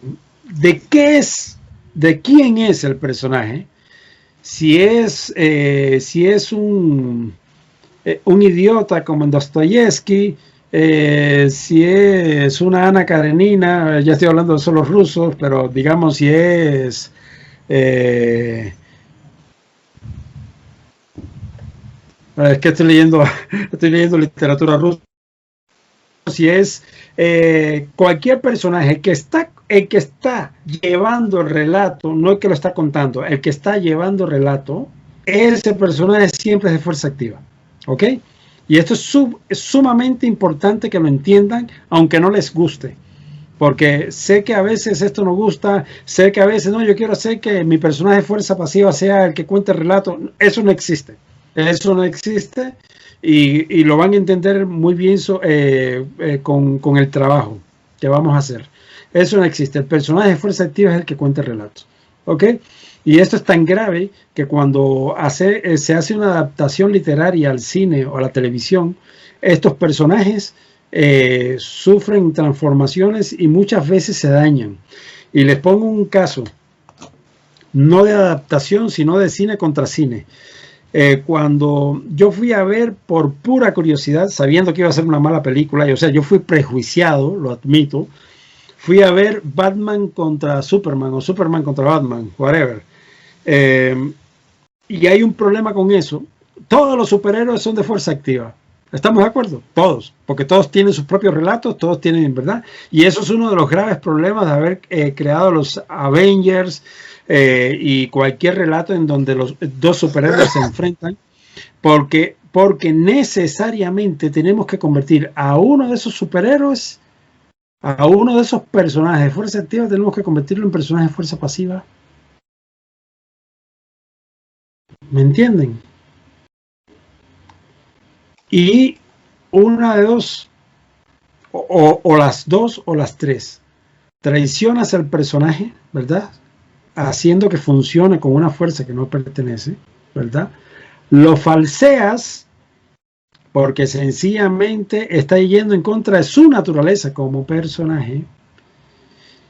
Y no puedes establecer una relación con el personaje de fuerza activa, con el superhéroe que esté funcionando con el personaje de fuerza activa, en los términos dramáticos que debería establecerse, sencillamente porque estás usando un personaje que no es de fuerza activa, de fuerza pasiva, como si lo fuera. Voy, Oscar. Otro ejemplo que voy a poner. ¿Recuerdan tú and a Half Men? Es que voy a poner otro ejemplo igual. Estaba Charlie Sheen, ¿verdad?, haciendo el personaje principal ahí.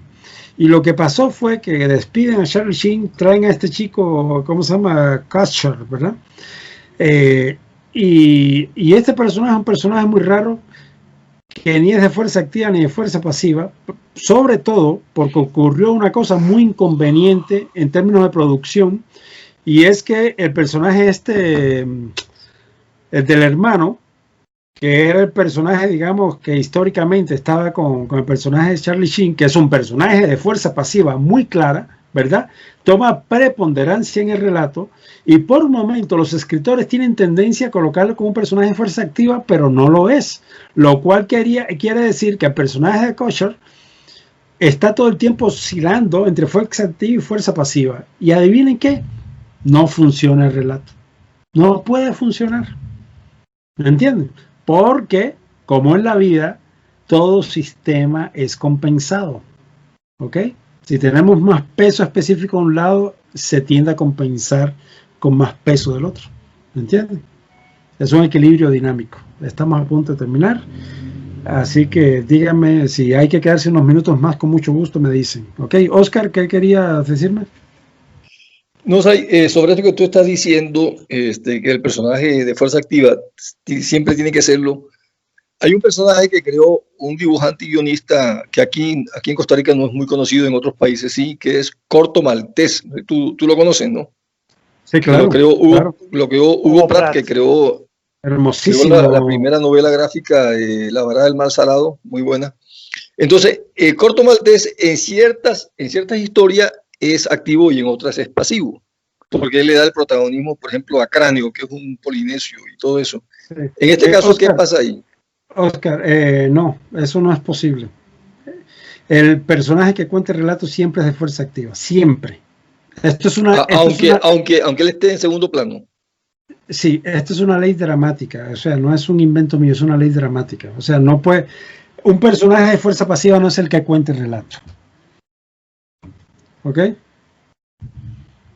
Pero es que en ciertas historias de Corto Maltés, de pronto uno ve que el que está haciendo todo es un personaje y Corto Maltés está como allá, como en segundo lugar, ¿no? Eso puede ser un recurso, pero el personaje que cuenta el relato siempre es de fuerza activa. Gente, si les parece, terminamos aquí para... si quieren anotar alguna pregunta, algún comentario, por favor, para el próximo encuentro, y arrancamos con algunas preguntas y respuestas, si les parece.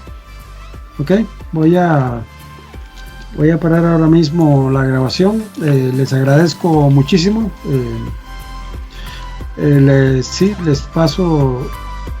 Les paso los principios del método ahora. Voy a ver si lo saco de una vez y se los pongo aquí en los mensajes. Ok.